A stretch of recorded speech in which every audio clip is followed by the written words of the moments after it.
Welkom by Storytyd. Vandag se storie is die koning se towertrom. Lang gelede was daar 'n koning in 'n ver land wat 'n towertrom gehad het. Elke keer as hy op die towertrom slaan, verskyn daar kos. Maar die trom het een vangplek. As die koning op 'n stok trap terwyl hy die trom vashou, is al die kos bederf. Elke paar maande nooi die koning almal in sy koninkryk vir 'n groot fees by sy kasteel. Dan slaan hy op die towertrom en almal geniet allerhande soort lekkernye. Eendag stry die koning met 'n skilpad. Die koning voel sleg daaroor en bied die skilpad enigiets wat hy wil hê aan, om te vergoed vir wat hulle gestryery. Die skilpad vra of hy die koning se towertrom kan kry. Die koning is 'n man van sy woord en gee die towertrom vir die skilpad. Die skilpad haas hom huis toe.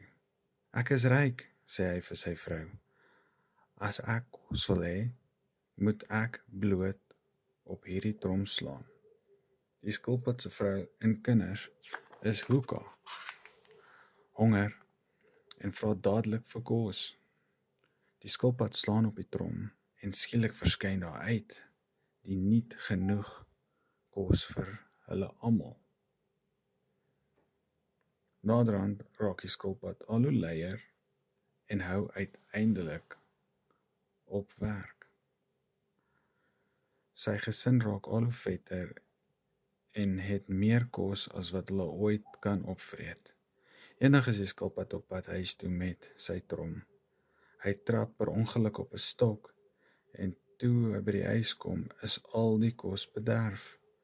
Die skilpad is nie lus om die kos wat bederf is alleen op te eet nie. Hy nooi toe al sy vriende en gee vir hulle ook van die slegte kos. Hierna hou die skilpad nie meer van die trom nie en gee dit vir die koning terug. Die koning kry die skilpad jammer en gee vir hom 'n towerboom wat ook kos kan laat verskyn. "Maar onthou," sê die koning, "jy kan net een keer per dag by die boom kos kry." Die skilpad sê vir die koning dankie vir sy goedhartigheid en gaan huis toe. Die skilpad gaan een keer per dag na die towerboom toe om kos te vra. Maar een van sy seuns was gulsig en wil meer hê. Sy pa wil nie vir hom sê waar die towerboom weggesteek is nie. Maar eendag volg die seun sy pa stilletjies tot by die boom. Toe sy pa weg is, gaan vra hy ook die boom vir kos. Toe die skilpad die volgende dag soontoe gaan om kos te kry, is die towerboom nêrens te vind. Al wat daar staan is 'n kaktus. Die skilpad vermoed dat iemand die boom vir nog kos gevra het.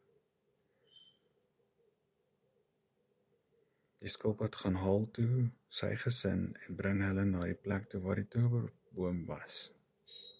Hy sê vir hulle dat hulle van nou af net kaktusblare kan eet. Die skilpad gesin bou toe net daar vir hulle 'n huis. Dit is hoekom 'n mens vandag nog skilpaaie onder kaktusse aantref, wat dit is die enigste kos wat hulle kan kry. Die einde.